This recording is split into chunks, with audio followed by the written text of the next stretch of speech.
Thank you for choosing KTSM 9 News Weekends. I'm Oriana Botaro. The Blue 2 flame continues burning out of control near Ruidoso. As of today, flames have already burned over 3,400 acres and remains at 0% containment. KTSM 9 News has been the only one out there, and that's where we find our reporter Jesus Baltazar bringing us the latest updates. Tell us, Jesus, what have you learned so far?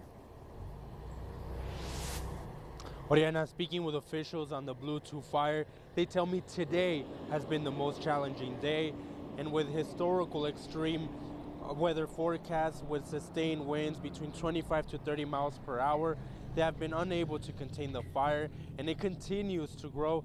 They say it hasn't even allowed for planes to fly over and drop fire retardant.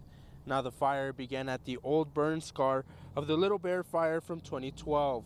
With mostly dead vegetation, but concerns remain that it may expand out of it. Officials say the fire continued to burn overnight, despite fire behavior normally tampering down as the humidity rises. The challenge we've run into on this fire is accessibility. When it started down in a canyon with a 70% grade. You can't walk on that, you can't stand on that, and you sure can't run a chainsaw on that. So we can't put people in there.